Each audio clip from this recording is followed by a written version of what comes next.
My name's Brenna Harding. I'm 15 years old and I'm in year 10. I'm a full-time student at a public government school. I have two lesbian mothers and I live with them, and my biological mother used a donor to have me. He's also a gay man who lives with his partner for about 19 years. And so that's my family. That's what I've always known. And I've never really understood homophobia because I've never seen my family as different to other families until I actually got into school and started hearing things like, you can't play with us because you don't have a dad, and things like that. And I guess now I know that my family's different, especially after, you know, John Howard told me when I was on play school that my family was different, but I've never seen them as different. I guess that's why I don't understand things like homophobia. I don't understand why anyone would be homophobic, and I don't understand why my government would be homophobic, and why they would say that my parents can't get married and why my parents are illegitimate, why they're not just as good as any other parents, because I think they are. I think they're just as good as any other parents, even better. I think it's important for equality, for same-sex marriage to be legalised, to say to all gays and lesbians, you know, you're just as good as anyone else, you know, and especially because there's a lot of young people out there who are just coming out, and like it's an issue that's quite close to my heart because I wouldn't want anyone to go through pain because of their sexuality, and they're going through a lot of pain. You know, a young homosexual is 14 times more likely to commit suicide than their straight peers. And that's just something that's got to change, and that's a societal thing. You know, that's because homophobia is in society.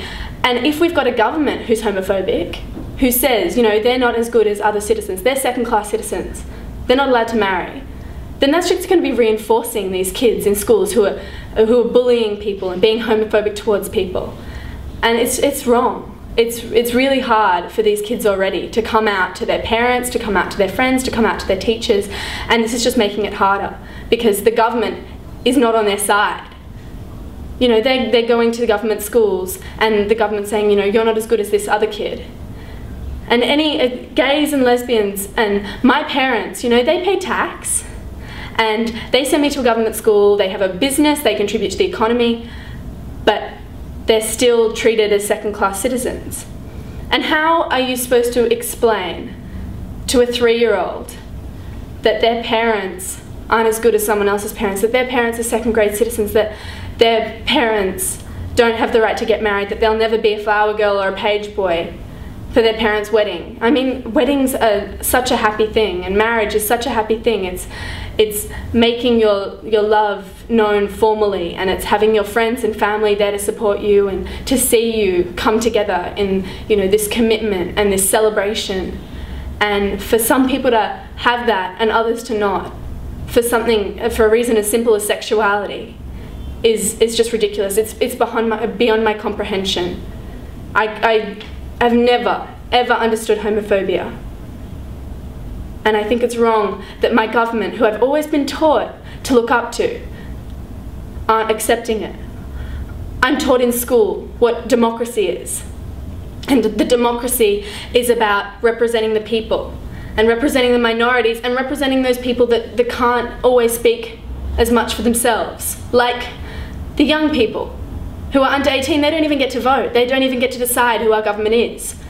And still the choices that the government make about same-sex marriage are affecting those young GLBTIQ teens who are going through all these issues at school, and yet when they get out of school it's not going to stop because they're going to go into a world, you know, where their government is homophobic, and they're going to have to start voting for their government, and they're not going to have a choice. They have to vote. But no one is answering, you know, the call of the majority. It shouldn't even be about what the majority says because this is a minority group. It should be about, you know, thinking about their rights and thinking about equality. And I'm proud to be Australian, but it really upsets me that my government can't give people who I love this right. I don't want to marry if my parents can't marry. I just think it's really unfair.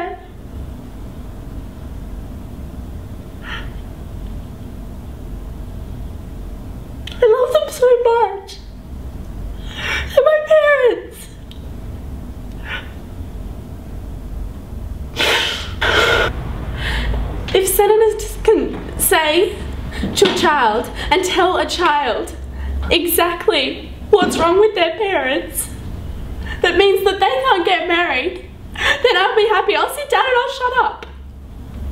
If they can tell a 5-year-old that their parents don't matter as much as other people's parents, that they're not good enough, but they can't, because it's not true. There's no reason why. When my mum isn't as good as, you know, my best friend's mum, just because she loves another woman, her love is the same as any other love. It's equal. It means just as much. It's no one's right to classify what love is better than others. It's no one's right.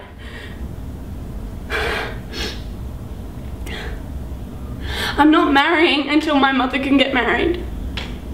It's not fair. Why does my love mean more than my mother's? Why, when I turn 18, will I be a first-class citizen and my mum will be a second-class citizen? Why? That just doesn't make any sense to me. It's just beyond my comprehension.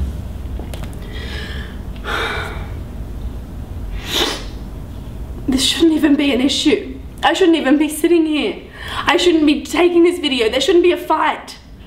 Why should we have to fight for something as simple as equality? Our government is supposed to be role models for the people and for the children. Role models who can stand up and say, you know, we don't discriminate. We're accepting. We're tolerant.